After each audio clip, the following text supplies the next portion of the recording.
Apprends comme si tu devais vivre toujours. C'est le mantra et l'objectif de ce podcast. Je vous amène avec moi à la découverte de profils et de parcours inspirants au travers d'entretiens décomplexés. Mon ambition est de créer pour vous et pour moi l'opportunité d'apprendre et de comprendre. La curiosité et l'ouverture d'esprit sont les maîtres mots. Mon nom est Pierre Barrault et c'est un plaisir que de faire ce chemin avec vous. Ce podcast est sponsorisé par l'ISC Paris, École de Commerce et de Management. Il est réalisé avec les moyens techniques du studio de podcast du campus Orléans de l'ISC, dont je suis le directeur général. Si vous aimez la colle, cet épisode ou tous les épisodes, j'ai besoin de vous. Un like, 5 étoiles, un commentaire sur votre plateforme d'écoute préférée, voilà qui m'aidera grandement, qui aidera la colle à se faire connaître. Allez, c'est parti, nouvel épisode.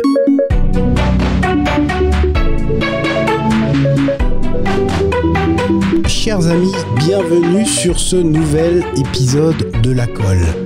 Chaque épisode est un peu particulier, mais celui-ci va me tenir chaud au cœur parce qu'on va parler de podcast. Donc le truc qui me fait vibrer depuis plus d'un an et demi, parce que j'ai le plaisir d'accueillir aujourd'hui Maxime. Salut Maxime. Salut Pierre. Alors, vous ne le connaissez peut-être pas, mais Maxime, c'est le CEO and co-founder, donc le PDG et cofondateur de Ocha et de Radio King. Alors, si vous n'êtes pas versé dans l'univers du podcast, sachez que dans cet univers-là, il y a des hébergeurs et il y a des grands noms d'hébergeurs, et Ocha s'est fait une place au soleil dans ce monde-là. En gros, j'interroge aujourd'hui mon fournisseur Je t'en remercie. Mais ouais, mon fournisseur et mon diffuseur des podcasts de la colle depuis le début. Et voilà, c'est une belle expérience. En plus de ça, autour d'Ocha, il y a toute une communauté aussi de podcasteurs. Enfin voilà. Autant d'éléments qui vont être hyper intéressants pour moi, j'espère aussi pour vous. Et puis on est sur la colle, donc il y a les histoires d'entrepreneurs, ça me plaît, et donc là on en tient un, les gars, je vous raconte même pas. Donc je suis hyper curieux. Alors j'ai défloré quelques sujets, Maxime, mais alors est-ce que en quelques mots tu veux bien te présenter? Avec plaisir. Déjà, merci beaucoup pour l'invitation. Je suis très heureux je suis super fier d'échanger avec toi. Non, c'est super. Écoute, moi, je suis Maxime. J'ai 33 ans. Je suis marié, papa d'un petit garçon et bientôt d'un deuxième à venir. Je suis, comme tu l'as dit, CEO et cofondateur d'un groupe qui est expert dans l'audio digital, qui s'appelle Icréo, qui a deux sociétés, Radio King et Ocha. Et en réalité, par rapport à ta présentation, elle n'est plus exacte. Je ne suis plus CEO de Radio King depuis très peu de temps.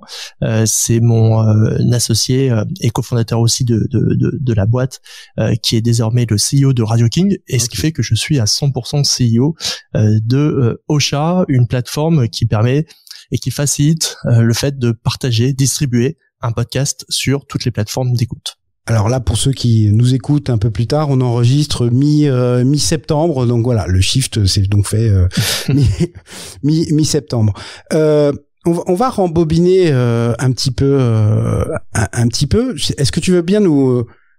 Moi, de ce que j'ai cru comprendre en regardant ton profil LinkedIn, c'est que tout ça, tu l'as commencé alors même que tu étais étudiant?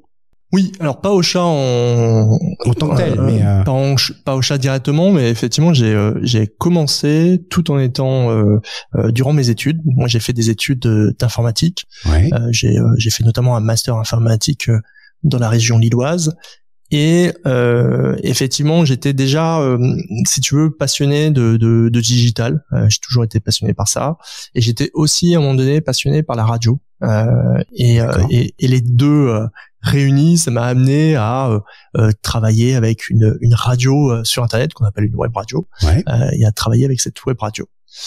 Et en travaillant avec cette web radio, j'ai eu envie de créer des services pour les autres web radios pour les CD et pour aider ceux qui souhaitaient lancer des web radios. Et c'est là où j'ai commencé à concevoir avec mon associé une plateforme qui venait vraiment simplifier ça. Si tu veux, ça c'était vraiment en 2010. Donc 2010, faut se remettre dans le contexte. En 2010, c'est il y a 11 ans, ça fait un bail. Ouais, il y a 11 ans, c'est juste 3 ans après la sortie du premier iPhone, hein. Donc et YouTube, oui. Je crois que c'est 2005. C'est vrai que c'est un bon repère, ça. Ouais, c'est important de se redire, le premier iPhone c'est quand même 2007, hein. Donc on parle d'une époque où bien sûr Internet existait, mais où on n'était pas aussi avancé que nous le sommes aujourd'hui, et où faire une radio sur Internet, c'était vraiment pas simple. Et ça a été notre première volonté, c'était de simplifier le fait de faire une radio sur Internet, de simplifier ce truc qui était tellement complexe, et de permettre à quiconque de le faire. Parce que, alors pour la petite histoire, je pense que dans ces eaux-là, j'ai commencé à m'y intéresser, mais c'était tellement compliqué. Technologiquement parlant, tout était là, hein. Enfin, il y avait les briques étaient là, et alors, ok, il y avait peut-être quelques freins, tout était là, mais enfin c'était cauchemardesque. Et pour arriver au fameux flux RSS qui est le flux qui diffuse, enfin qui te permet de diffuser, c'est hyper compliqué. Ou alors il y avait SoundCloud à l'époque aussi qui existait déjà. Enfin bon, c'était des solutions technologiquement qui tenaient la route, mais hyper complexes. Ouais, alors là tu me parles du podcast. En 2010, moi j'étais plus sur la première boîte qui était Radio King et qui s'occupait de la radio. Mais effectivement pour la partie podcast, écoute, ça a été le même retour, c'est-à-dire que on a commencé à vouloir s'intéresser au podcast à peu près en 2016-2017. C'est là où on a commencé à regarder ce qui se faisait et comment il fallait faire pour lancer un podcast. Et on a eu cette même impression de, oui, il y a des choses qui existent, mais on a l'impression que c'est encore très très complexe, encore très nébuleux, et où il n'y a pas vraiment de plateforme qui vraiment a réussi à simplifier ce process de, moi j'ai juste un fichier audio que j'ai envie de transmettre sur toute une panoplie de plateformes d'écoute d'Apple et d'autres, et je veux simplifier ça. Et ça a été notre envie, elle est vraiment partie de là, de se dire, ok, il faut qu'on parvienne à simplifier ce process, que quelqu'un qui demain veut faire un podcast n'ait même pas à prononcer le mot flux RSS pour faire son propre podcast. Ouais, je comprends. Mais donc si on revient au tout début, donc c'est l'aventure Radio King finalement qui va initier ton entrée dans l'entrepreneuriat. Ouais. C'est jamais innocent, c'est un pas qui n'est jamais innocent. Ça l'est encore moins quand on est étudiant. Alors est-ce que c'est plus simple ou moins simple, pardon. J'en sais rien, mais comment il y a ce shift qui s'opère dans ta tête en disant finalement plutôt que d'aller bosser pour une boîte quelconque, tiens, je vais me lancer là-dedans. C'est une bonne question. En vrai, ça a été un peu une évidence pour moi, et j'ai beaucoup de chance parce que ça s'est fait un peu tout seul. Tu sais, j'ai pas vécu ce truc que beaucoup d'entrepreneurs ont, qui est ce moment où ils ont envie d'entreprendre, ils réfléchissent à une idée, ils travaillent sur un BP et après ils lancent leur truc. Moi, j'ai pas eu ça. Moi, j'ai lancé un projet en marge de mes études en me disant, bah tiens, ça peut être rigolo à faire. Grosso modo, on était vraiment à ce niveau d'ambition. Et en fait, oui, en le lançant, ça m'a pris aux tripes. Et c'est là où j'ai compris que j'avais vraiment une envie d'entreprendre, parce que en lançant un simple projet ou sur un site web où on pouvait payer en ligne, etc., ça m'a pris aux tripes à tel point que j'avais vraiment envie de faire développer ça, de créer de nouveaux projets, d'améliorer ma communication, d'améliorer mon produit, de m'étendre. Ça devenait une évidence, quoi. Ouais, ça devenait une évidence dès lors que j'avais 10 000 idées pour développer le projet sur lequel j'étais. Et en fait, quand je suis sorti de mes études, ça faisait un mini chiffre d'affaires, vraiment pas assez pour payer 2 personnes sur une société. Ouais. Mais écoute, on était jeunes. J'ai proposé. Tu peux manger des kebabs toute l'année, hein, ça passe. Ouais, non, mais en vrai, quand j'étais étudiant, je trouve que je gagnais plutôt bien ma vie pour un étudiant. Ouais. C'est quand t'es plus étudiant et que tu passes en entreprise où là c'est un peu plus difficile. Et là où j'ai gagné un peu moins bien ma vie, mais pendant un temps. Et ouais, j'ai proposé à Charles, mon associé, je lui ai dit mais viens, on continue quoi, et puis on verra où ça nous emmène. Mais vous étiez trouvé comment avec Charles? Ah, c'était un copain de la fac. D'accord. De mes études. On s'est rencontrés là, et ce qui est cool, c'est qu'on avait vraiment la même façon de travailler. On a toujours été, enfin, tu vois, le cliché qu'on a un peu avec les développeurs, c'est de dire, bah, ils aiment bien coder, mais généralement, ils aiment pas trop tout ce qui est graphisme, toute la beauté des choses, c'est pas leur truc. Et avec Charles, on a toujours été, mais hyper pointilleux sur cet aspect-là de l'interface, que ça soit beau, que ça soit fonctionnel, super, mais que ça soit beau, qu'on aille plus loin, qu'on se dépasse aussi d'un point de vue dans la promesse qu'on est en train de créer, que ça soit pas juste satisfaisant on/off, mais que ça soit tu cliques sur on et en fait ça t'envoie des pétales dans les yeux. Voilà, c'était un peu l'idée. Sachant que vous étiez vous aviez deux profils tech. Et vous lancez comment dire, on pourrait imaginer que vous ayez cherché des profils, je sais pas, peut-être plus business développement, marketing ou autre. Non, vous y allez comme ça? Ouais, c'est vrai que on s'est beaucoup focalisé sur la partie tech, mais en même temps on a pris aussi plaisir nous-mêmes à développer cette partie marketing, parce que on savait qu'on voulait vendre en ligne, et on savait qu'on voulait pas faire du business type enfin pas de business type B2B où on allait démarcher, trouver des clients, négocier, enfin on voulait pas faire ça. On voulait vraiment que les personnes viennent chez nous, puissent acheter à n'importe quel moment, et qu'on n'ait pas forcément d'emblée besoin de discuter avec elles pour les assurer que c'était la bonne chose pour elles. Et en fait, tu vois, sous cet angle un peu de se dire ça veut dire qu'on a essayé vraiment d'automatiser aussi cette prospection commerciale. Nous on adore automatiser les choses, et on s'est dit mais comment on peut faire pour automatiser le fait que on arrive à vendre sans être nous-mêmes là.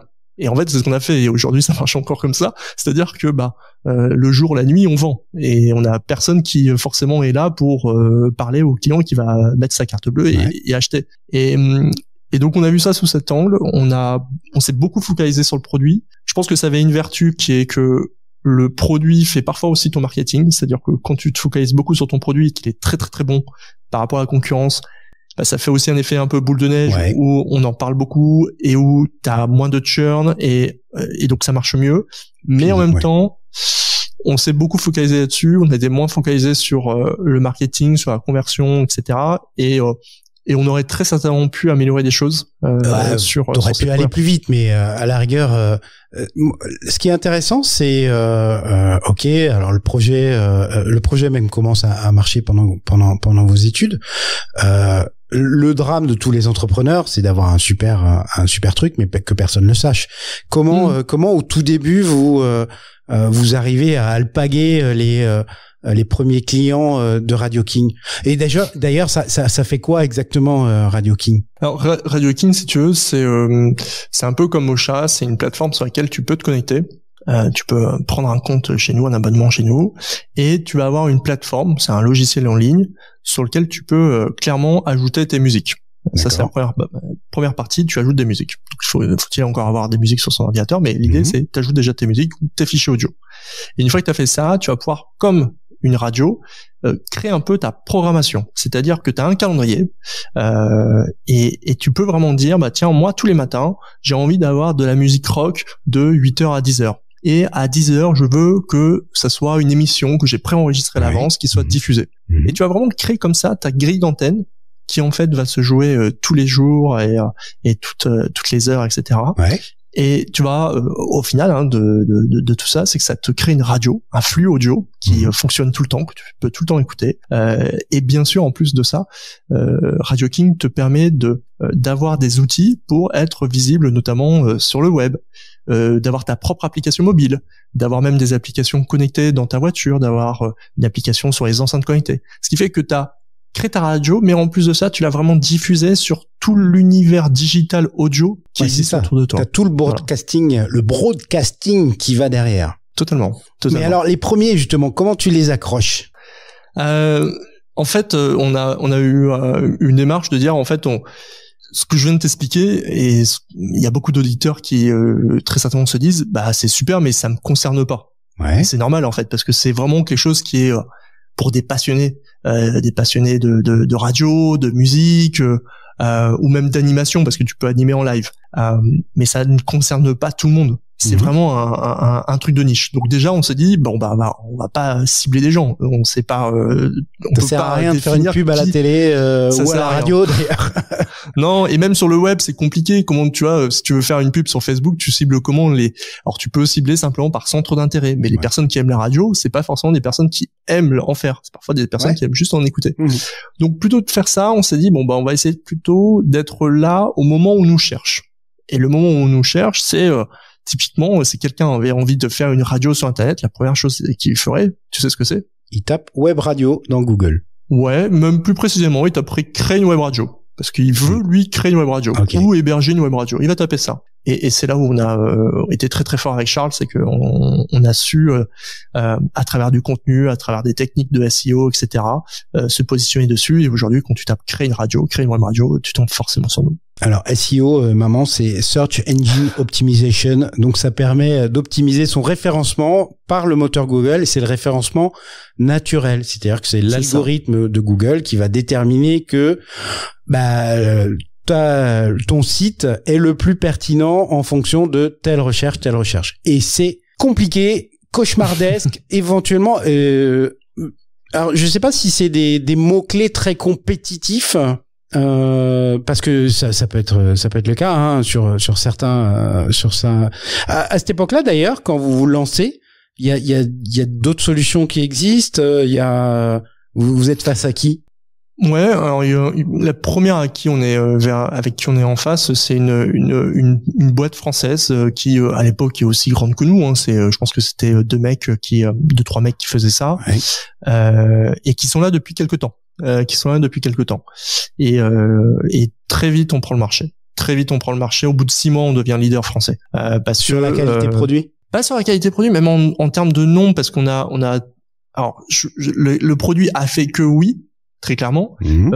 Mais en plus de ça, grâce à cette visibilité qu'on avait avec Google, on était au-dessus d'eux. Si tu veux, c'est que avant, c'est important pour nous parce que comme c'est notre premier moyen d'acquisition. Quand tu tapes créer une radio sur Google et que avant il y avait ton concurrent en première place et que 6 mois après c'est toi qui passes en première place, ça joue mais énormément. Et ça on a réussi vraiment à le faire en 6 mois. On était leader, on était devant eux là-dessus.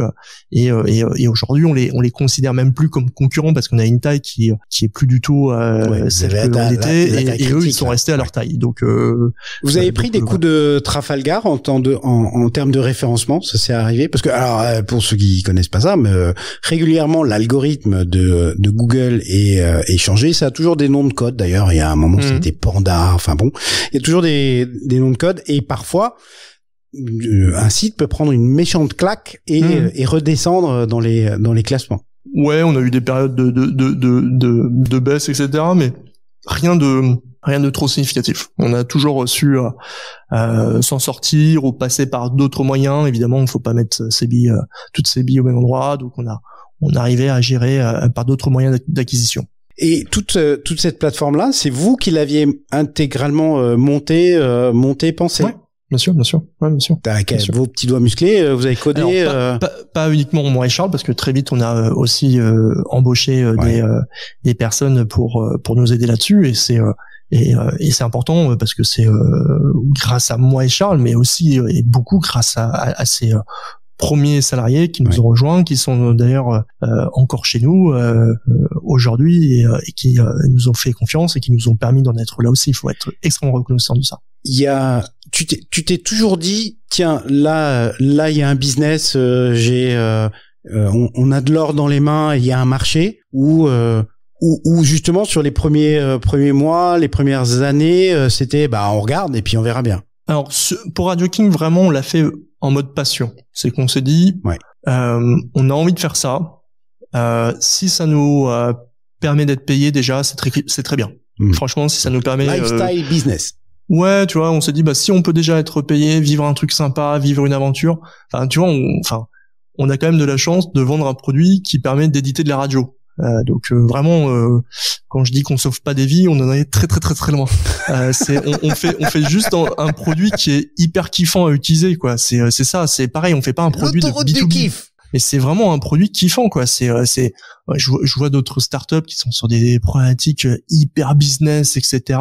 Voilà, ton produit c'est quand même un truc hyper business, quoi. Nous on permet à des gens de créer des radios. Ouais, t'es dans le loisir, dans l'entertainment, etc. C'est fun. Ouais. Et en même temps, je blague là-dessus. On a évidemment des entreprises qui travaillent avec nous, des radios, même d'autres types d'entreprises, etc.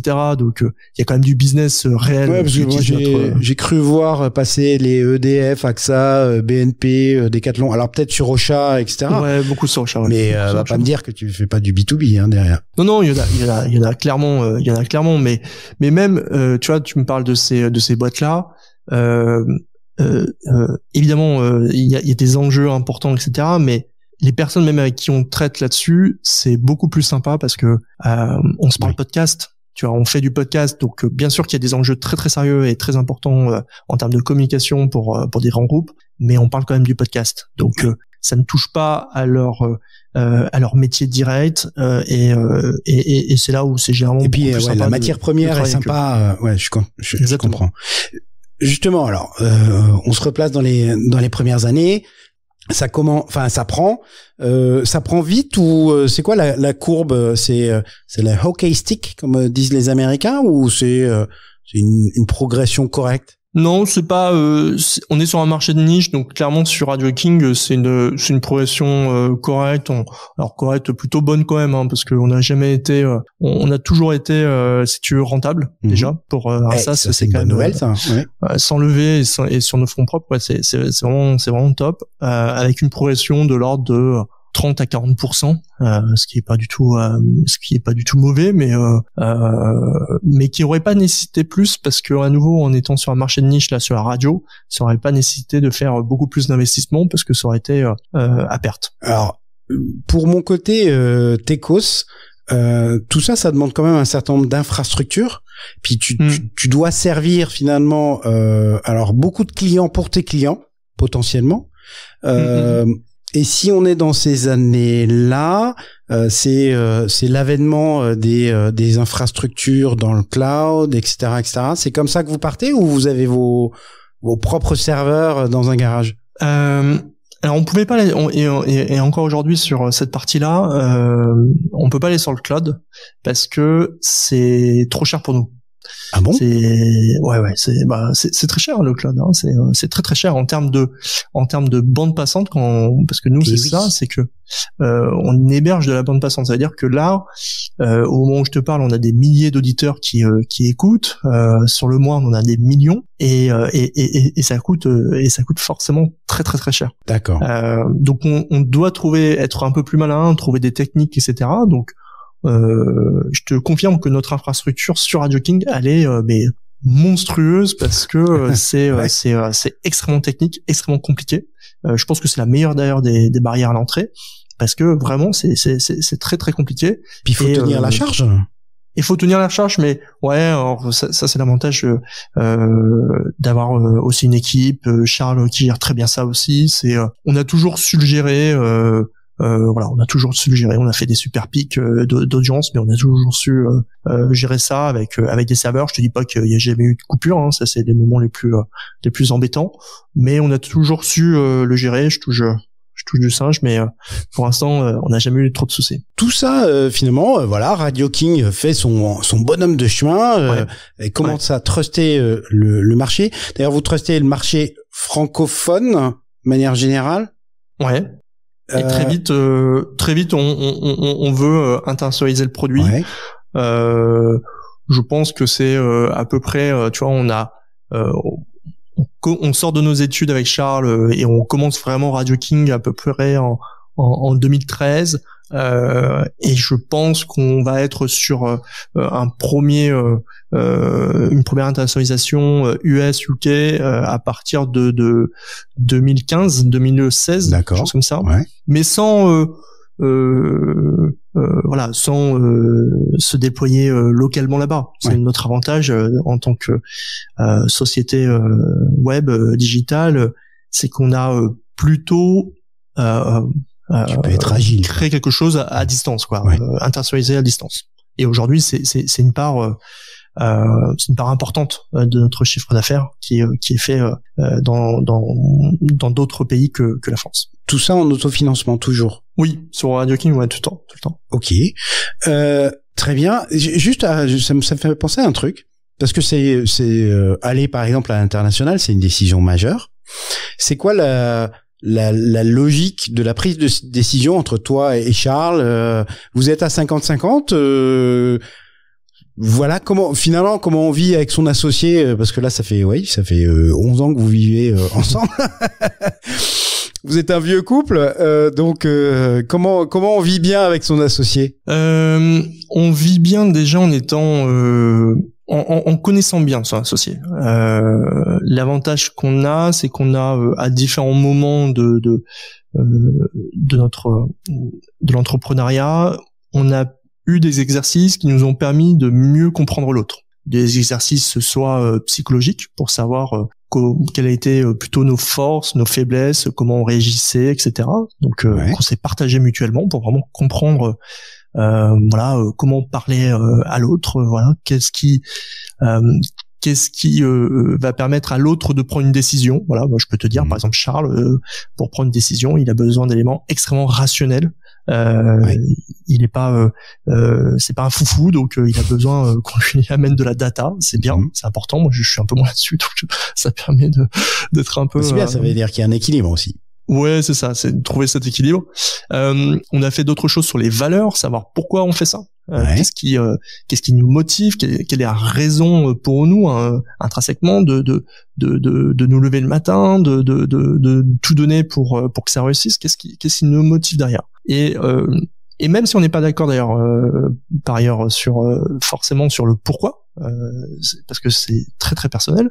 L'important c'est de comprendre qu'est-ce qui motive l'autre et de faire toujours en sorte que à la fois on fasse en sorte de venir apporter sa propre valeur et de compléter sa propre valeur, mais tout en faisant en sorte que l'autre aussi soit complété.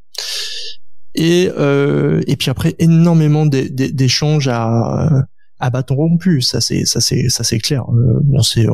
Franchement, je crois qu'on s'est vraiment jamais engueulé, mais par contre on a eu des discussions parfois dures dans leur signification ou dans ce qu'elle pouvait se dire ou dans ce qu'elle décrivait, tu vois. Quand je dis ça, c'est de pouvoir vraiment se dire les choses, quoi, de pouvoir dire je pense que t'as pas été bon et tu vois, mais d'avoir une franchise absolue. Tu sais, c'est un peu la définition de l'amitié, c'est de connaître les défauts de son ami mais de l'aimer quand même. Voilà. Et ce qui donne une vraie transparence aussi et ouais, c'est ça. C'est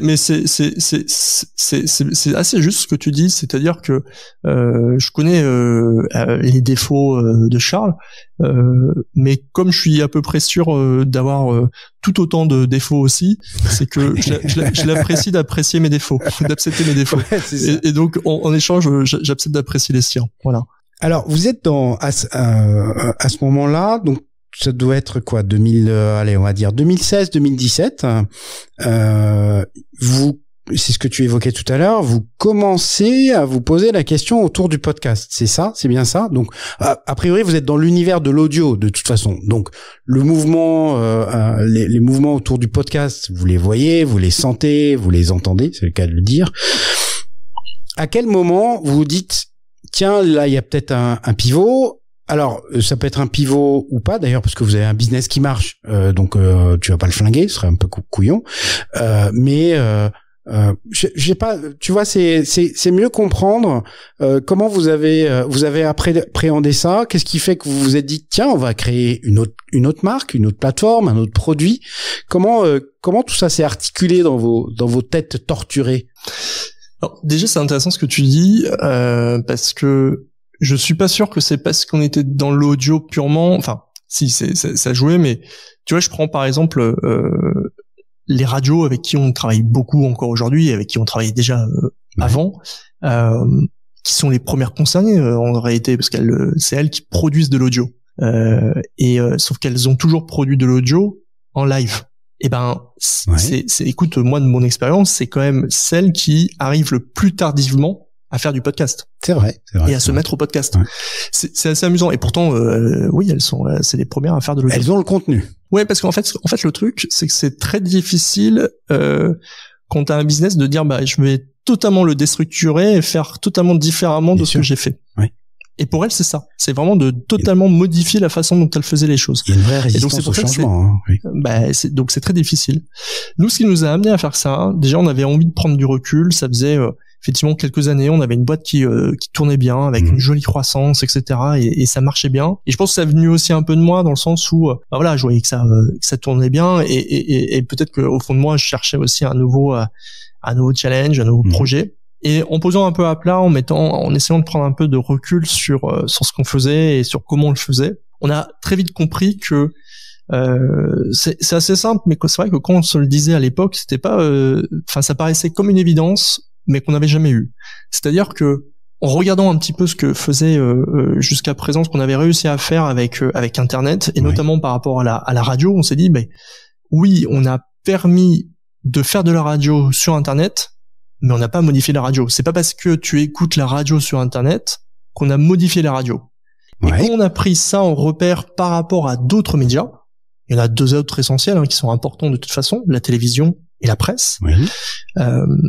Quand tu regardes la télévision, déjà c'est intéressant parce que la télévision est très proche de la radio. La télévision, c'est un flux linéaire, donc tu peux pas stopper, sauf maintenant, mais avant tu pouvais pas le stopper, et avec une offre de contenu très limitée.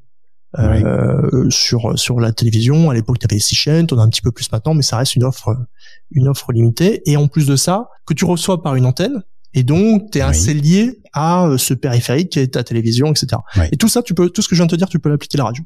Et quand on a pris du recul et qu'on s'est dit, tiens, c'est marrant parce que il y a ce truc qui arrivait, qui s'appelle Internet, et pour autant, il y a une espèce de transformation très très importante qui est arrivée avec ça, qui s'appelle YouTube et Netflix. Et pour autant, YouTube et Netflix, ce n'est pas de la télévision. Et c'est ça qui est intéressant et qui nous a amené à penser au podcast, c'est qu'on s'est dit, mais en fait, c'est de la vidéo, comme la télévision, c'est de la vidéo, mais par contre, la façon de le consommer, l'offre est totalement différente et elle est adaptée à Internet. YouTube a pas fait du live que tu peux pas stopper avec une offre très limitée, bien au contraire. Ils ont fait du contenu à la demande avec une offre qui est illimitée parce que produit par qui veut, que tu peux consommer n'importe où depuis ta télé, ton smartphone, ton iPad ou tout ce que tu veux, et que tu vas pouvoir utiliser en mobilité, aussi simplement que ça. Et donc ça, on s'est dit, mais c'est quand même ça, voilà. Et 2016-2017, la radio n'a pas été disruptée encore, alors que presse et télé sont en train de l'être. Ouais. Exactement. Et la presse, pour en dire deux mots, moi, quand je projette ça, en partant du même principe, de ces principes-là, au final, pour moi, c'est les réseaux sociaux. Les réseaux sociaux, c'est du contenu à la demande, très clairement. Extrêmement riche parce qu'aujourd'hui tout le monde est sur les réseaux sociaux et tout le monde produit de l'information et disponible n'importe où. Donc j'applique ça, on pourrait même dire ça avec les blogs, etc. Mais c'est vraiment, pour moi, c'est la même chose, c'est-à-dire qu'aujourd'hui tu as cette information là de cette façon. Et donc voilà, on est parti de ce principe-là, et en mettant ces mêmes éléments et en voulant les appliquer à la radio et à l'audio, donc à l'audio, en se disant mais comment faire pour que le contenu soit à la demande, pour que l'offre soit riche, que tout le monde puisse créer du contenu et qu'on puisse l'écouter n'importe où, n'importe quand. Et en mettant tout ça, on n'a pas inventé le podcast, mais pour nous, ça a été une révélation que c'était le podcast qui avait un avenir extrêmement pertinent par rapport à la nouvelle façon dont on consommait les médias. Mais alors là, tu te retrouves devant un vrai choix aussi. Ok, tu fais ce constat, mais tu peux prendre plusieurs voies. À ce moment-là, tu peux prendre plusieurs voies parce que il y a plusieurs acteurs dans ce paysage-là. T'as des hébergeurs, t'as des plateformes d'écoute, t'as des régies publicitaires, t'as des curateurs. Plus tard arriveront des studios de podcast, des incubateurs, la post-production. Donc, tu vois, t'as un champ des possibles finalement à ce moment-là. qui est assez large. Alors, vous aviez un historique avec Radio King, ok, dont acte. Mais comment vous choisissez finalement, c'est quoi le chemin pour faire ce choix de positionnement? Écoute, ce choix de positionnement, déjà on l'a fait en échangeant avec des podcasteurs. D'accord. La première chose qu'on a fait, c'est qu'on a discuté avec des podcasteurs qui avaient des audiences importantes ou pas, pour comprendre c'était quoi leur problématique. On a essayé d'aller chercher ça, d'aller comprendre leur problématique. Et puis je te dis, quand nous-mêmes on a essayé de vouloir en savoir plus sur le podcast, on a eu l'impression d'un point de vue technique, alors que nous-mêmes on est des techos de base, que c'était hyper compliqué. Nous-mêmes on savait pas comment on allait faire pour publier un podcast sur Apple. On comprenait pas, on n'était pas sûr de comment il fallait qu'on fasse, quoi. On est vraiment au début, flux RSS, on a fait des tests, on s'est dit oh là ça va passer ce truc-là, on savait pas si ça allait être approuvé, pas approuvé et tout. Enfin, c'était vraiment on était au tout début. Et donc on a mis le doigt sur la problématique qui était forte pour nous et où on allait pouvoir apporter de la valeur. C'est la première des choses, c'était vraiment finalement on a pris aussi ce qu'on savait faire. On savait héberger de l'audio en live. On s'est dit bon si on arrive à faire du live, faire des fichiers audio enregistrés, ça devrait être beaucoup moins compliqué. On a trouvé ça super sexy. On a trouvé, on a adoré ce que on aimait d'avance ce qu'on allait faire. Si tu veux, et je pense que c'est un bon premier point de départ, c'est de rêver quelque chose et d'avoir tellement envie de l'accomplir ensemble que ça nous prend aux tripes, à tel point que on a à un moment donné stoppé toute la boîte pour se focaliser uniquement là-dessus, pour tous développer ce truc-là. Et ça a été une synergie de fou, d'équipe, de travail collaboratif qui a été juste magique, vraiment un super moment. Moi je me rappelle de ces moments-là et c'était beaucoup de créativité, beaucoup d'échanges, de questionnements, de réunions, etc. J'ai encore des vidéos de certaines réunions, c'est drôle avec le temps maintenant, c'est très drôle de revoir ça et de voir les questions qu'on se posait à l'époque.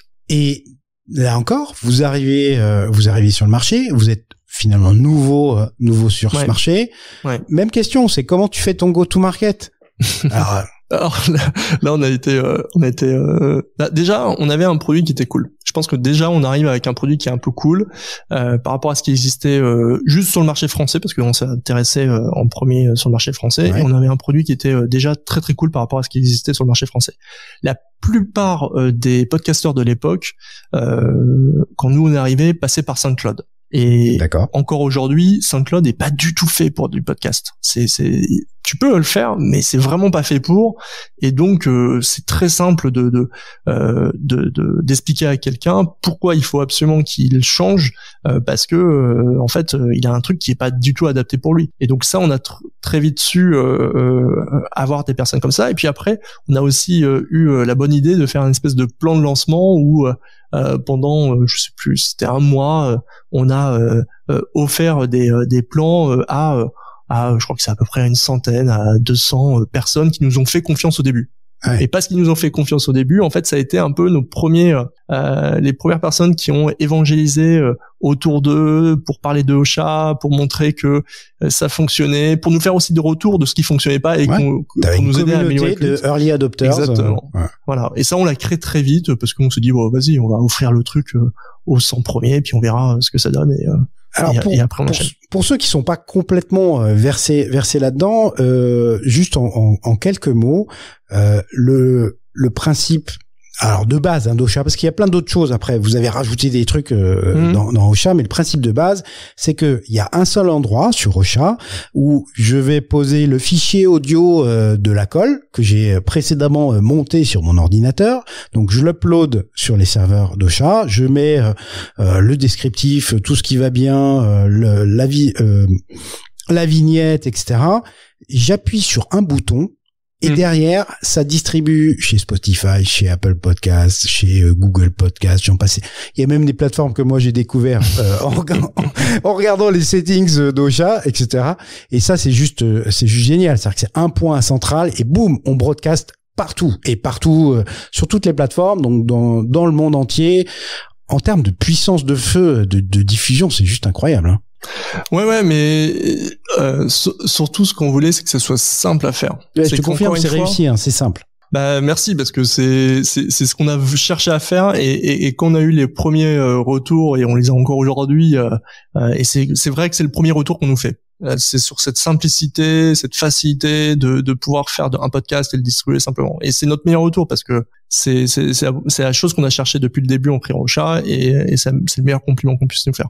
Et après, alors je sais pas si elle fait partie des early adopters, mais pas forcément, mais le côté référeur, c'est-à-dire quelqu'un qui va te servir de référence, c'est que moi j'ai choisi Ocha parce que j'ai écouté les vidéos YouTube de Pauline Léniaud sur comment faire un podcast. Et en gros, elle disait, si vous voulez héberger, voilà, là, il y a les petits Frenchies Ocha.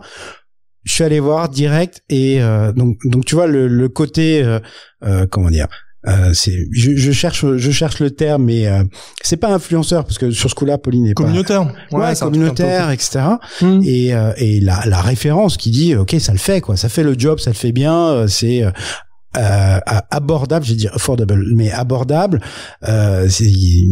voilà, ça a déclenché, et comme tu le disais, là je ne fais que confirmer ce que tu as précédemment dit, c'est-à-dire que t'as un chemin du suspect au prospect au client qui est simple, sans encombre particulier.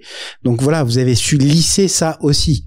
Ouais, mais par rapport à ce qu'on disait, tu vois, l'expérience avec Radio King nous a beaucoup aidé parce que on savait déjà faire des plateformes de ce type, et on a pu donc en créer une nouvelle en faisant mieux ce qu'on savait faire, mais en étant encore plus vigilant à tout ça. C'est bien fait, cette expérience qui nous a beaucoup aidé. Cette expérience nous a beaucoup aidé, et c'est vrai que si on avait créé sans aucune expérience Ocha, ça aurait peut-être pas été la même chose, parce qu'on n'avait pas les mêmes connaissances. Mais là, on l'a fait avec des mecs qui avaient déjà l'habitude de faire des plateformes comme ça, qui avaient énormément d'expérience, et qui ont fait un truc incroyable. Ils ont ouais, moi je suis très fier d'eux parce qu'ils ont fait une super plateforme. Ouais, je suis d'accord. Le point qui va m'intéresser maintenant, c'est ok, 2017, vous débarquez. C'est 2017 Ocha, c'est ça? C'est 2018, lancement 2018. Ouais. Ok, 2018, vous débarquez. Et on arrive aujourd'hui en 2021. Ce qui est intéressant, c'est que finalement, en tant que hébergeur de tout cet écosystème, tu vois ce marché évoluer. Alors comment, si tu te replaces comme ça dans les années 2018, 2019, etc., comment tu t'analyses l'évolution de ce marché? Comment tu le vois? Ouais, écoute, déjà 2018, on a l'impression d'arriver un petit peu tard. Pas trop tard, mais un petit peu après, parce que il y avait déjà des plateformes concurrentes qui étaient là depuis un an, qui avaient déjà pris une belle place, et donc on se dit mince, on arrive un peu tard. Je crois que Binge est apparu à peu près en 2018 aussi, tu vois, pour donner une idée, c'est le premier studio de podcast quand même, Binge. Oui. Et donc ouais, on a l'impression d'arriver un petit peu tard, mais pas trop tard non plus. C'est-à-dire que on voit quand même cette espèce de vague autour du podcast arriver juste après. T'arrives à l'adolescence du marché. Ouais, on voit, tu vois, il y a le premier Paris Podcast Festival qui arrive, ouais, où on est partenaire dès la première année. Et il y a ce truc-là qui commence à monter. Voilà. Et ça n'a fait que monter. Moi, je l'ai vraiment ressenti comme ça, où, oui, au début, on en parlait un petit peu, on parlait un peu de podcast, mais plus ça allait, et plus, de mois en mois, j'ai senti, un vrai engouement autour du podcast. Voilà. C'est quoi, mais à ton avis, qu'est-ce qui explique ça? Alors, il y a deux engouements. En fait, dans tout ça, il y a l'engouement de ceux qui écoutent, donc c'est-à-dire que l'audience augmente, et l'engouement de ceux qui créent. Comment, d'où ça vient à ton avis? Je reviens un peu à mon constat. Moi, à mon sens, c'est quelque chose où on s'est rendu compte de plus en plus que c'était un format audio qui était beaucoup plus cohérent par rapport à à la façon dont on vivait aujourd'hui. C'est-à-dire, je précise, c'est que toi et moi, par exemple, On consulte pas du tout la même chose. Alors que on revient peut-être 20 ans en arrière, bon bah on se voit la machine à café, on se dit hey, t'as regardé le truc sur M6, tu vois? Ouais. C'est sûr, on s'aurait dit ça. Ouais, mais moi je suis encore plus vieux que toi, moi il y avait TF1, ça s'appelait même pas France 2, il y avait Antenne 2 et FR3 hein, si tu veux, J'ai connu Antenne 2 aussi, je te rassure, mais tu vois, il y avait tellement peu de choix que de toute façon on voyait les mêmes choses, on entendait les mêmes choses, on lisait les mêmes choses. Ouais. Et là aujourd'hui, on est des consommateurs médiatiques extrêmement compliqués et difficiles. Ouais. C'est-à-dire que on va vraiment aller chercher les personnes qu'on a envie d'entendre, les médias qu'on a envie de lire, les vidéos qu'on a envie de voir, etc. On est très très difficile. Et en audio, bah, c'est devenu pareil. Et c'est normal. En fait, on est devenu très très pointilleux et on a envie d'écouter des choses qui sont beaucoup plus relatives, soit des choses qui nous font plaisir, de la passion, de la découverte, etc. Soit des choses plus professionnelles mais qui ont un attrait avec notre profession et beaucoup moins des choses qui sont généralistes. Et c'est vrai que tout ce qui est un peu trop généraliste aujourd'hui, bah ça correspond parfois un peu moins à tes goûts et c'est vrai d'ailleurs en musique, c'est vrai on est sur l'hyper-segmentation. Ah ouais, totalement, bien sûr. Bien sûr, et je pense pas que ça va s'arrêter. Je pense que ça va empirer, mais d'empirer pour moi c'est la bonne chose parce que ça ne fait que on ne fait que satisfaire ce que chacun de nous a envie. Et chacun de nous a envie simplement d'avoir des choses plus précises. Puis après, tu as une part de responsabilité dans cet engouement. Enfin, toi, Ocha a une part de responsabilité dans cet engouement, justement en simplifiant tout ce process de création. Tu vois, tu évoquais YouTube. Fut un temps, produire une vidéo pour YouTube, ça pouvait être compliqué, coûteux, etc., etc. Avec l'avènement des technologies, ça l'est devenu beaucoup moins. Et là, sur la logique de production de podcast, alors Ocha est une brique de tout ça, mais les coûts du matos se sont réduits. Ocha te permet de broadcaster de manière plus large, donc vous avez une vraie responsabilité aussi. Je sais pas, je le mesure pas et je suis pas sûr qu'on soit si. Enfin, d'autres l'auraient fait, donc. Ouais, mais vous étiez là au bon moment. Oui, tout à fait. Franchement, c'est sûr qu'on est hyper content. Écoute, on héberge des milliers de podcasts. Il y a tous les jours des dizaines d'épisodes. C'est quoi les chiffres aujourd'hui? C'est intéressant ça. Sur Ocha, écoute, on est à peu près aujourd'hui, je crois qu'on héberge à peu près 8000 émissions. Ouais, 8000 émissions actives de fait. Ouais. Et en termes d'audience, je pourrais pas te communiquer. Enfin, ce qu'on a communiqué sur l'un des derniers trimestres de début d'année, c'était à peu près 11 millions d'écoutes sur un trimestre. Donc c'est pas en termes mal. de podcast, c'est pas mal. Ouais, c'est pas mal du tout. Tu penses que ça va continuer à grossir? Oui. Ça c'est certain. Ça c'est certain. C'est la croissance, elle est ininterrompue depuis ces dernières années et que je pense que c'est le sens de ça.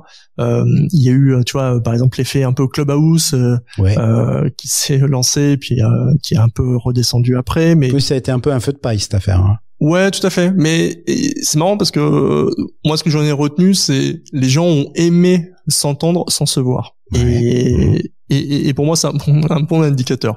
C'est qu'on a aimé s'entendre sans se voir, et je pense que ce qu'on a moins aimé, c'était de prendre rendez-vous pour le faire.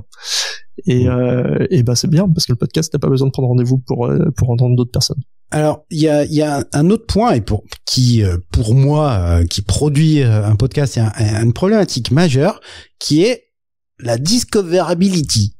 Dis-moi, Maxime, que t'as une solution pour ce truc-là. Alors, pour ceux qui, on voit à peu près de quoi je parle, c'est quand vous êtes sur YouTube, on vous propose des vidéos, il y a l'algorithme qui va bien, il y a des vidéos qui sont mises en avant, etc., etc. Et donc il y a je sais pas quel est le terme, mais une discoverabilité. On peut découvrir des choses. Et donc, même si vous êtes tout petit, vous pouvez sur YouTube avoir l'opportunité d'avoir un effet de levier qui est maximum. Dans le monde du podcast aujourd'hui, ça n'existe pas encore. Alors, toi qui réfléchis à ça toute la journée, dis-moi que tu as une solution. Écoute, on a en tout cas des premiers moyens qu'on a déployés et qu'on va continuer de déployer. Déjà, depuis cette année, on a renforcé un axe important chez nous. On a développé un axe très très important chez nous, qui est le marketing du podcast. Oui. Et on est convaincu chez Ocha que faire un podcast et de promouvoir, c'est ni plus ni moins que du marketing. Et qu'en fait, quand tu fais un podcast, tu fais un peu ce que je fais moi au quotidien, en tant que chef d'entreprise, en tant que société. Je fais deux choses, moi, à ce titre-là. Pour faire croître ma société, je dois à la fois acquérir de nouveaux clients et fidéliser les clients actuels. Ouais. Je fais deux choses. C'est très simple.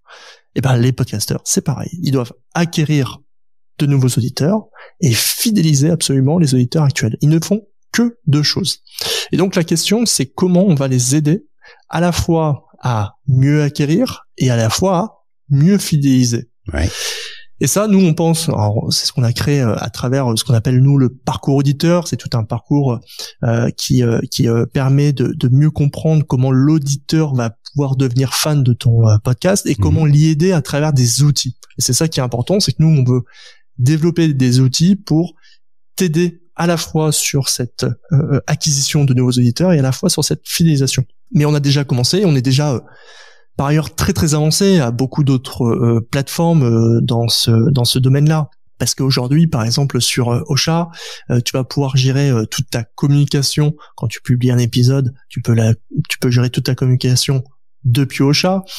Tu as des systèmes de fidélisation comme la newsletter qui te permet de capter des abonnés sur une newsletter et de les fidéliser à travers un nouveau message que tu publies quand tu publies. Abonnez-vous à la newsletter de la colle.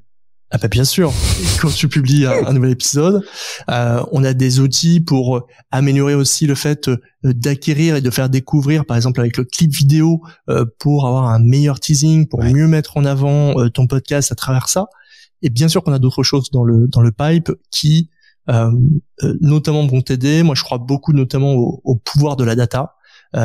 Mais qui doit être accessible parce que c'est difficile souvent. Là, on se parle de choses qui peuvent être compliquées et il faut absolument c'est notre enjeu, c'est de te donner le meilleur outil tout en un, à la fois d'hébergement, de distribution de podcast et de communication et de marketing, mais suffisamment simple à utiliser pour que toi, moi ou n'importe qui puisse l'utiliser et que ça ait un réel intérêt et une réelle profitabilité sur l'acquisition et l'audience de ton podcast. Et je suis persuadé qu'on va pouvoir te proposer des outils encore plus forts. Il s'avère que la semaine prochaine, on sort encore des choses très très sympas dans ce domaine-là. 2021. Mais très bien, moi c'est des super nouvelles pour moi parce que c'est une vraie pas difficulté mais c'est un vrai enjeu parce que c'est vrai, bien sûr.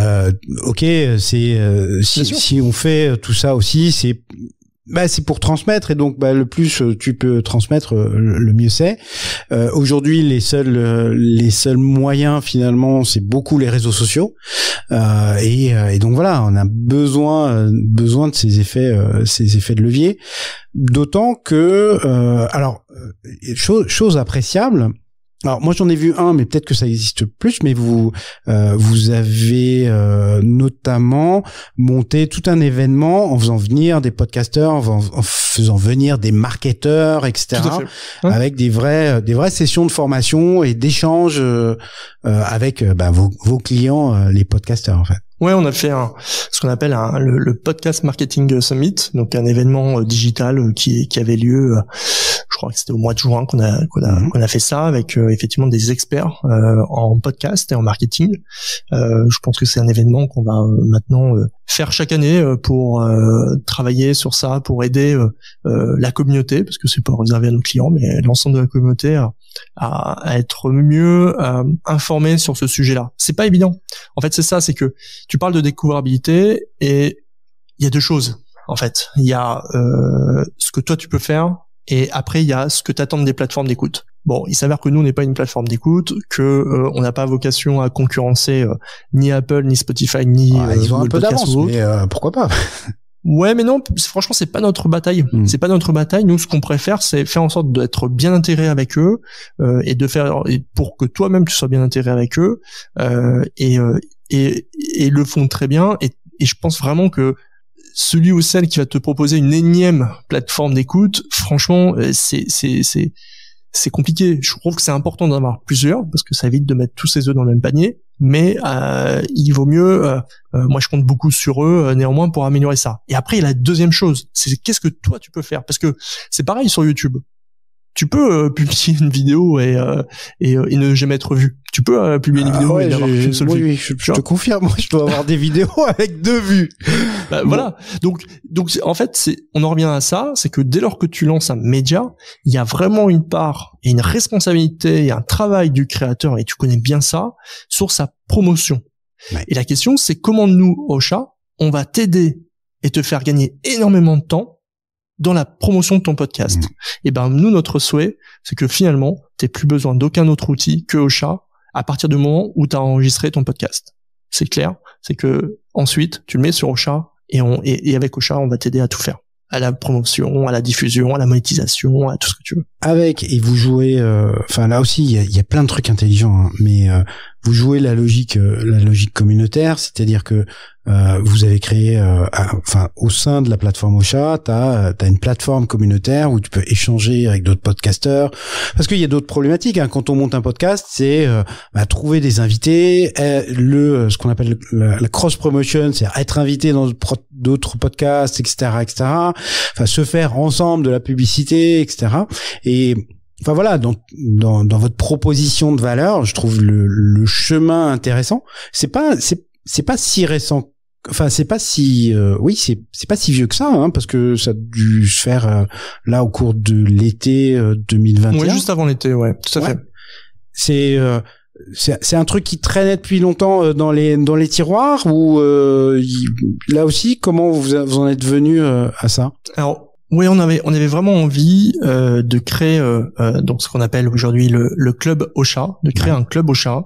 Mais cette envie, elle est venue de la part de nos utilisateurs qui effectivement, quand tu te lances sur un podcast, tu te retrouves parfois un peu seul devant ton micro et pour autant nous on discute avec beaucoup d'entre eux et on voulait retrouver ce moyen de pouvoir les mettre en relation, parce que on voyait des problématiques de l'un qui pouvaient répondre à l'autre, etc. Et on s'est dit, mais comment on fait pour animer tout ça? Donc c'est vraiment, alors pour le coup c'est vraiment de l'investissement un peu perdu, parce que c'est gratuit, on le fait pas payer à nos utilisateurs, c'est du plus, c'est animé, il y a des personnes qui doivent gérer ça, etc. Donc c'est que du plus pour nos utilisateurs, mais on trouvait ça vraiment essentiel de créer ça. Il y a même maintenant des événements physiques qui sont réalisés, il y a des apéros qui sont réalisés autour de ça. Je sais qu'il y a même des personnes qui font des événements entre eux grâce à ça à côté. Ah ouais,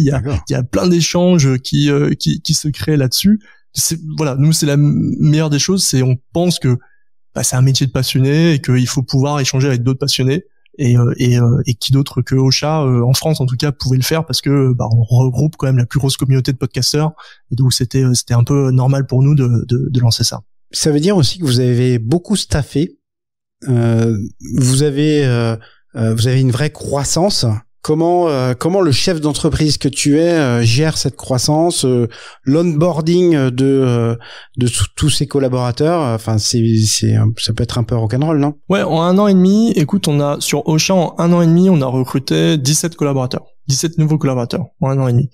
Oui, c'est beaucoup, surtout dans des périodes de Covid et donc de travail à distance. Mais on a un process d'onboarding qui est à la fois, déjà on a un process de recrutement qui est bien ficelé, et on a un process de onboarding qui est aussi très très bien calé. D'accord. Qui fait que aujourd'hui, quand on onboard quelqu'un, on sait parfaitement toutes les étapes qu'on fait, que tu sois. C'est quoi les tips que tu peux donner sur un truc comme ça? Le plus gros tip, c'est de décrire clairement le process, parce que très souvent, et je l'ai connu avant de l'avoir, parce que tu fais un recrutement ici, un recrutement là, et tu t'as pas assez de recrutement pour te dire il faudrait que j'écrive un process. En réalité, je trouve que c'est une bonne chose d'écrire un process, parce que c'est là où, en fonction de ta culture aussi, tu vas pouvoir créer une expérience. Et la meilleure récompense que j'ai, c'est quand des nouveaux arrivants arrivent et découvrent cette expérience et sont surpris, wow, parce que ils ont jamais vécu ça dans notre boîte, et ils sont hyper surpris, mais ils sont aussi surpris parce qu'en plus l'ambiance est là et que les gens sont cool, etc. Mais ouais, c'est vrai que l'expérience elle est bonne là-dessus, quoi. C'est des choses tout de même, mais tu sais, moi j'en ai, même si j'ai pas fait beaucoup, j'ai eu beaucoup de récits là-dessus. C'est quand t'arrives, ça paraît bête, hein. Mais t'as déjà ton poste, ton écran, ton ordinateur de prêt. C'est-à-dire que il est configuré, t'as juste à mettre on, etc. Ouais. On t'a prévu tes réunions et tes rendez-vous pour la semaine. C'est-à-dire que c'est ton premier jour, mais tu sais déjà que ton calendrier il est rempli parce qu'on l'a rempli pour toi, on t'a aidé et on l'a rempli pour toi. On te donne une liste de choses à faire pour découvrir la boîte, etc. Enfin voilà, c'est en fait, c'est de faire en sorte que de pas subir le fait que quelqu'un vienne, mais au contraire de faire en sorte de l'accueillir, de lui dérouler le tapis rouge. Et ça, c'est vrai que ça soit pour un alternant qui reste avec nous que pour une année, ou que ça soit vrai pour un mec qui arrive en CDI, peu importe. J'ai cru voir, alors je pense que ça devait être pré-Covid, que vous aviez des velléités de lever des fonds pour vous développer encore plus vite.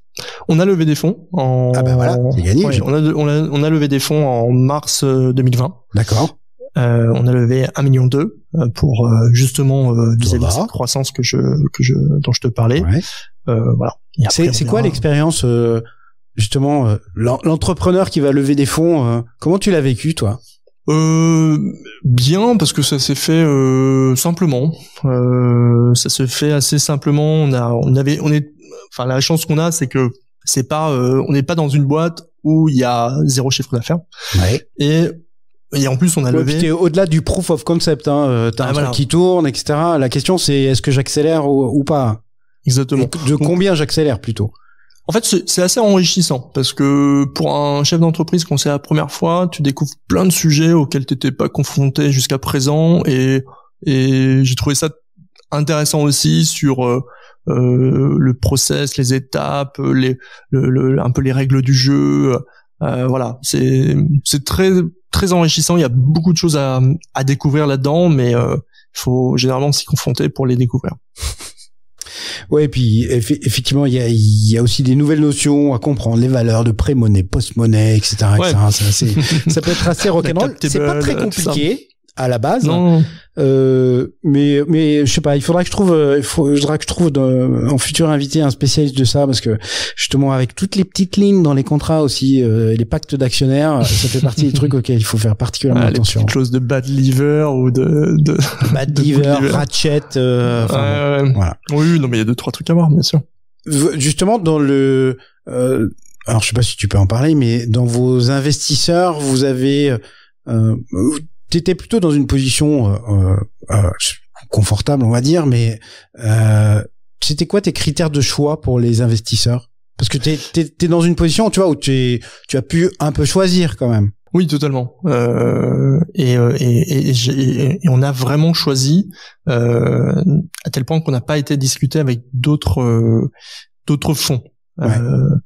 Parce que pour cette première levée, on avait envie de le faire avec des personnes qu'on connaissait, où on savait que la crainte qu'on avait, si tu veux, c'était de passer par des fonds notamment qu'on connaissait pas et qui auraient pu peut-être nous ralentir dans le sens d'être un peu trop chronophage, trop demandeur d'infos, trop poussif, etc. Et ça, on avait vraiment pas envie parce que voilà, on avait de quoi dérouler derrière, donc on voulait pas être embêté sur notre développement. Enfin, et c'est un peu le message qu'on a passé aussi à nos investisseurs, c'est dire bah écoutez, si vous nous faites confiance, faites-nous confiance, mais laissez-nous gérer parce que très clairement voilà, on a besoin d'une accélération, mais on veut pas être embêté. Et donc le choix, ça a été plutôt d'aller choisir des acteurs pour nous locaux. Qu'on connaissait, sur lesquels on connaissait bien la réputation, et après essentiellement les hommes qu'on a rencontrés et avec qui voilà, on a senti cette bienveillance c'est la même bienveillance qu'on va chercher chez nos collaborateurs, on a été la chercher chez nos fonds pour que finalement il y ait quelque chose d'un mix de valeurs qui se fasse bien. Le plan machiavélique, c'est le développement à l'international, Locha? C'est une là vous voyez pas sa tête, mais moi je le vois. Donc là non, je vais rien dire, surtout de rien dire. Écoute, on s'en reparle bientôt, évidemment. Écoute, voilà, on s'en reparlera bientôt. Voilà, ce sera l'occasion de faire un deuxième épisode. Je t'embête pas plus avec ça, je vais pas creuser plus que ça. On va arriver vers la fin de cet enregistrement, et avec tu commences à avoir quelques heures de vol d'entrepreneur. Si tu avais un apprentissage à partager ou un conseil à donner à celui qui se pose la question de se lancer, tu lui dirais quoi? C'est une bonne question. On pourrait dire beaucoup de choses déjà, je pense. Ah ouais, mais là il faut une phrase, un truc, le truc qui claque. De savoir toujours faire appel au bon sens. Être entrepreneur, c'est pas une formation, il y a pas de cours pour ça, tu peux avoir fait HEC ou avoir même pas de bac, on s'en fout. Le plus important dans ce qu'on fait au jour le jour, au quotidien, c'est d'avoir du bon sens. Et quand je dis ça, c'est que je l'applique à moi-même, c'est que je trouve, tu vois, parfois je discute avec des spécialistes dans leur domaine, que ce soit des avocats, des comptables, des DAF, ou ce que tu veux, du juridique, etc. Et tu vois que le bon sens c'est important parce que parfois tu arrives à soulever des erreurs dans des domaines d'expertise qui ne sont pas le tien et qui sont pourtant ceux de ton interlocuteur. Ouais, alors que les experts l'avaient pas vu, ouais. Ouais. Et ça, juste avec du bon sens, hein, c'est même pas de la connaissance, c'est juste du bon sens, et c'est essentiel. C'est le bon sens, c'est le plus important. Ben c'est un conseil frappé au coin du bon sens. J'en conviens. On va arriver aux 7 dernières questions. Avant ça, et je fais un disclaimer pour les auditeurs. Notre rendez-vous, on l'a pris bien avant. On l'a pris début de l'été, ça devait être juin, etc. Mais entre-temps, Ocha a fait un truc intelligent, c'est que ils ont sorti la logique de code de parrainage. Si vous voulez devenir, attends, et j'en profite. T'as bien code raison. de parrainage. Donc ça, c'est sorti il y a 10 jours, 15 jours. Ouais, je crois, c'est ça. Donc voilà, donc c'est le disclaimer, c'est que j'ai pas fait cet épisode pour ça. C'était parce que le monde du podcast m'intéresse et que l'aventure entrepreneuriale de Charles et Maxime, je la trouve hyper intéressante. Donc voilà, dans la description du podcast, vous retrouvez mon code de parrainage si vous voulez vous lancer dans le podcast et devenir client d'Ocha. Justement, Maxime, pour te contacter, si on veut te contacter, le mieux c'est LinkedIn. Ouais, clairement. On peut me contacter dessus. Généralement, j'accepte tout le monde. Je m'embête pas, j'accepte tout le monde. Et après, on peut me faire un message. Eh ben voilà. Et d'ailleurs, je pense que c'est comme ça qu'on est rentré en contact la première fois. Alors, allons-y gaiement, Monsieur Piquette. Maxime, dis-nous quel est ton mot préféré. C'est création. Ouais, c'est aligné. Parce que quand je commence à dire ce mot, ou quand on commence à parler de ça, ça peut partir n'importe où et c'est l'avantage de mon métier qui est de travailler dans le web, c'est que en fait on peut créer n'importe quoi. On n'a pas de limite, on peut créer tout n'importe quoi et j'adore ça parce que j'adore la créativité, j'adore la création et j'adore imaginer de nouvelles choses. Mais j'aime bien création parce que généralement c'est plus c'est pas l'imagination, création c'est bon, tu vas le faire, tu vois. Et j'aime bien ce concept de ouais, vas-y, on va faire un truc nouveau, c'est trop bien. Ouais, puis on peut avoir une forme de respect pour toi parce que tu gères au sens large et tes équipes gèrent une communauté de créateurs et c'est pas forcément les plus simples à gérer. Donc, non, je suis pas d'accord avec toi, tiens. C'est vrai? Ah ouais, non. Ah, je les adore. Ah ouais, non, je suis trop content de nos utilisateurs. C'est les meilleurs utilisateurs au monde. Mais je le dis pas, tu sais, c'est vrai parce que c'est des personnes qui sont, tu vois, ceux qui font du podcast sont plutôt des personnes qui nous ressemblent beaucoup, qui sont un peu dans nos âges, qui sont un peu, qui aiment déjà le podcast comme nous, etc. Et donc on accroche très vite, tu vois, quand on discute avec nos utilisateurs, c'est pas nous qu'on discute avec nos utilisateurs, on n'est pas à la mode service client d'une grande boîte française, quoi. C'est à la cool et c'est sympa, on peut avoir des discussions hyper sympas avec nos utilisateurs. Moi, non, je trouve que j'ai beaucoup de chance d'avoir ces utilisateurs-là plutôt qu'un B2B, par exemple, qui va avoir des ouais, on a bien compris que ça faisait chier le B2B. non, parce que je travaille beaucoup avec eux. Non, donc pas non plus. Non, je travaille beaucoup avec eux, mais c'est pas pareil. C'est évidemment différent. Ouais. Le mot que tu détestes. Impossible. Ouais, ok, c'est très napoléonien, donc impossible n'est pas français. Ah, mais c'est impossible. Non, mais c'est le mot que j'aime pas. C'est rien n'est impossible et il y a toujours des moyens, il y a toujours des façons de faire, etc. Je te partage une phrase que je dis 100 fois par jour à mes étudiants, qui est une phrase de Xavier Dolan, c'est le jeune réalisateur canadien, qui, quand il reçoit son prix à Cannes, a cette phrase: je pense que tout est possible à celui qui rêve, ose, travaille et n'abandonne jamais. Voilà. Je te laisse avec ça. Prenez une feuille, vous avez 1 heure. Le son ou le bruit que tu aimes? Ça va te parler. C'est le souffle d'un micro ouvert. Ah, j'en peux plus, ça. C'est vrai, moi j'aime bien. C'est vrai? J'aime bien. Ouais, parce que tu sais que ça va, c'est là où ça commence. T'as juste le petit souffle du micro qui est ouvert. C'est pas trop fort. Ah non, mais enfin, c'est parce que aussi je suis pas, en arrivant dans le podcast, j'ai découvert ça, ce souffle-là. Ouais. Et j'ai passé des heures et des heures, alors en vidéo YouTube, en truc, pour essayer de comprendre pourquoi il y avait ça. Voilà. J'ai appelé Rode, parce que j'ai vu des micros Rode. Je dis, mais c'est quoi ça? Je viens de dépenser un argent fou. D'ailleurs, c'est pas vrai. Quelques centaines d'euros pour un bon micro, il y a du souffle, etc. Je me dis, mais attendez, c'est normal, voilà. Post-production. Donc, non, pour moi, tu vois, c'est pas un bon souvenir, mais je comprends que ça puisse être, c'est le signe de l'action, en fait. C'est le son de l'action. Ouais, alors attention, je parle pas du grésillement qui est autre chose, qui est peut-être parce que t'as mis tes câbles non, je parle bien d'un du truc d'alimentation. Ouais, le petit souffle pour dire voilà, ça va commencer à parler, on va commencer à parler, et puis on va masquer ce souffle par la suite, mais on va parler dessus. Le son ou le bruit que tu détestes? Ça m'a fait rire parce que j'y ai pensé, c'était hier, où j'étais dans un TGV pour revenir chez moi. Ouais. Et j'avais une personne, je sais plus si c'était un ordinateur ou un téléphone, et écoute, il avait eu cette bonne idée d'avoir mis un son sur les touches de son clavier, numérique ou pas, je sais plus. Tu vois, c'est comme les mamies qui font ça, je leur en veux pas, mais c'est très très désagréable. Ça veut dire qu'à chaque fois qu'ils tapent sur quelque chose, t'as un petit bip. Bah, sauf que quand ils tapent beaucoup, t'as plein de bip bip bip bip bip qui s'enchaînent, et je trouve ça insupportable. Je comprends pas que cette fonctionnalité même existe. Donc on notera que Maxime n'aime pas le B2B et les mamies. Voilà, ça c'est fait. Bienvenue sur la colle, Maxime. Quel est ton juron gros mot ou blasphème favori? Ouais, je vais pas être original, je crois que c'est putain.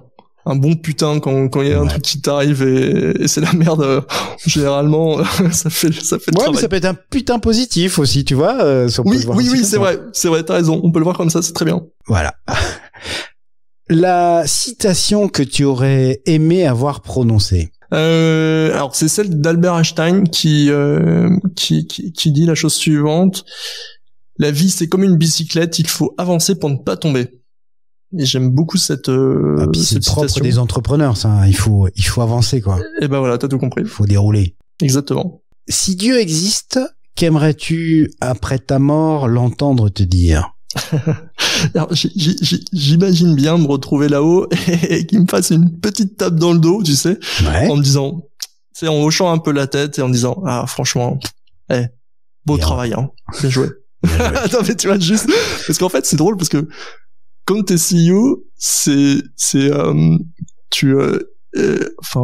important, tu vois, t'es toujours présent pour féliciter tes équipes, pour leur dire quand elles font bien les choses et tout, et c'est important cette reconnaissance. Je trouve qu'elle est vraiment essentielle, et dans le management c'est hyper important. Mais quand t'es CEO, très clairement, ne t'attends jamais. Des fois tu te retournes, t'es un peu seul, hein. Bah bien sûr, et jamais personne ne viendra te dire franchement bien joué, hein. Ah top, bravo. Non mais jamais. Donc ça, tu le mets de côté dès le début. Seul Dieu pourra me juger, monsieur. Seul Dieu pourra dire. Voilà, il n'y a que Dieu au-dessus de moi. Bah écoute, Maxime, il me reste à te remercier beaucoup de ton temps, de souhaiter une belle longue vie et une grande expansion à Ocha. J'ai compris qu'il y avait des plans machiavéliques que tu nous avais cachés.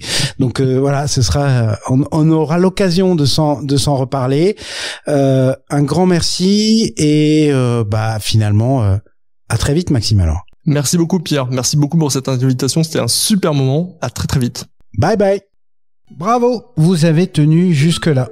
Si cet épisode vous a plu, vous pouvez le partager avec tous vos amis. Point important, abonnez-vous à La Colle sur votre plateforme de podcast préférée pour obtenir dès leur sortie les nouveaux épisodes. Mais aussi et surtout, laissez-moi un commentaire pour me dire ce qui vous a plu, ce qui vous a déplu, les trucs à améliorer et, je l'espère, vos encouragements. On se retrouve très vite pour un prochain épisode de La Colle.